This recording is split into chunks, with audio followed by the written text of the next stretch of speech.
Hey, what is up, everybody? It's Stevie Breach coming to you here today. I just got done watching none other than Ravi Assault and Battery 777, AAB 777 here on YouTube.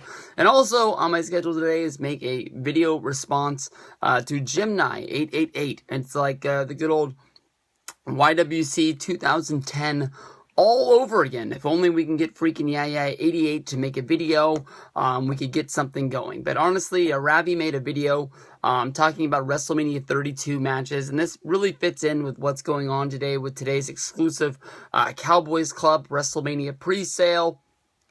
Tomorrow's WrestleMania regular pre-sale, the WrestleMania 32 ticket party coming up in Dallas, and then, of course, the regular sale for all the people out there who don't know how to use the internet. Everybody getting their WrestleMania 32 tickets. It's about that time that people really start getting fired up for what's going on, because the Royal Rumble is going to be here in no time, and then we're going to be getting the Hall of Famer, who's going to be main eventing the Hall of Fame. And everything will be falling into place. Hopefully, you guys are already stashing away some dollars for that big-time weekend. I got a pocket full of cash right here. Too bad it's all ones. But it is what it is.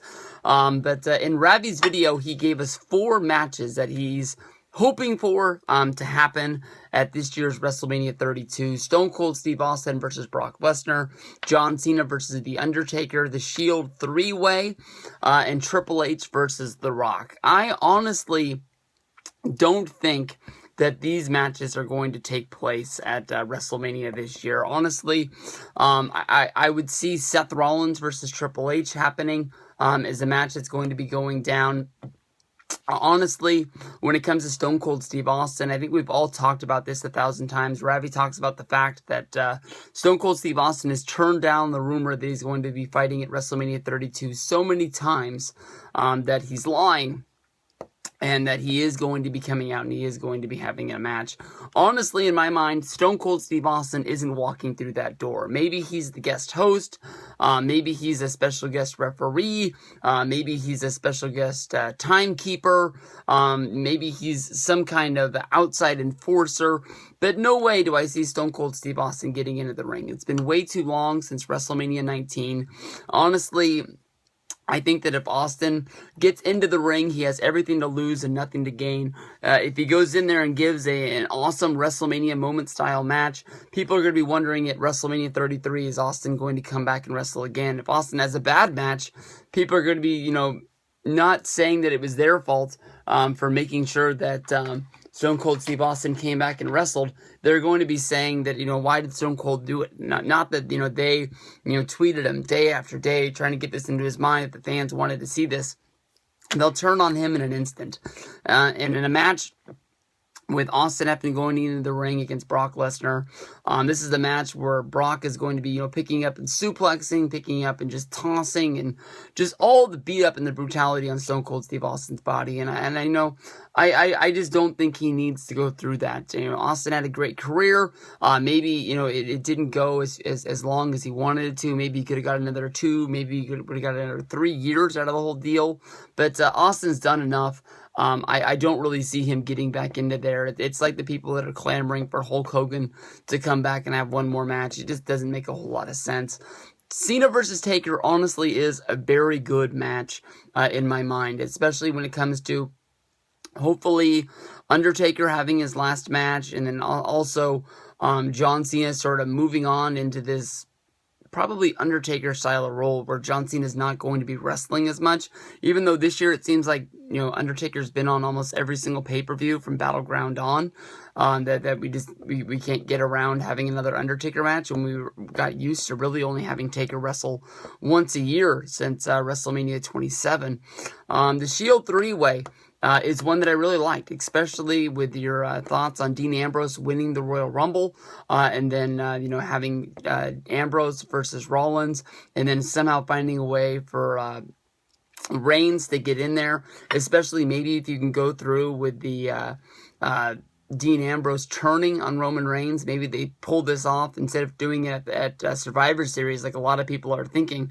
Having this go on all the way until the Royal Rumble, and have Dean Ambrose be the guy who dumps Roman Reigns out of the Rumble, much like how Shawn Michaels helped eliminate Diesel from the Rumble back in the day, which started the turn of Shawn and Diesel back in the day. But I love the idea of the Money in the Bank sort of ladder match where you talked about the last year's Intercontinental title match involving Daniel Bryan, Wade Barrett, Luke Harper, Dolph Ziggler. They had a lot of guys out there, but honestly, in my opinion, what built up to the WrestleMania 31 downfall was the way that things were booked along the way, and basically with everybody beating everybody in the Intercontinental title hunt and nobody really being a strong contender going in, it made that match look a little weak. The outlook with Bryan winning the Rumble honestly was really fun. Honestly, it was really good.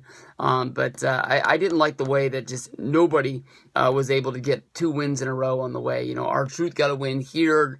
You know, Daniel Bryan beat Wade Barrett here. Everybody was running around and everybody was stealing the Intercontinental Championship, trying to say that they were the real champion and so on and so forth. But when it comes down to it, you know, I want to see Brock versus Rock, but that doesn't have really a clear-cut winner. Does Brock come back, or does Rock come back to lose to Brock, only for Rock's legacy to be losing at WrestleMania 29, losing at WrestleMania 32? I don't think it means everything for The Rock to win his matches. I think it just matters at the end of the day that The Rock gets paid, and The Rock doesn't look bad because, you know, WrestleMania is one of the biggest extravaganzas. It's bigger than the last, so it's sort of almost like The Rock is saying that he put himself over as being like the guy that got it to that point. But as of right now, I don't really see any clear-cut things happening for WrestleMania. Wouldn't be surprised if even Undertaker's last match is an Undertaker versus Kane match, or an Undertaker-Kane tag match going up against somebody else. So I'm pumped. I'm glad that we got our tickets for WrestleMania 32. I'll throw up the click with you, and we'll take over Dallas. Click does Dallas 32.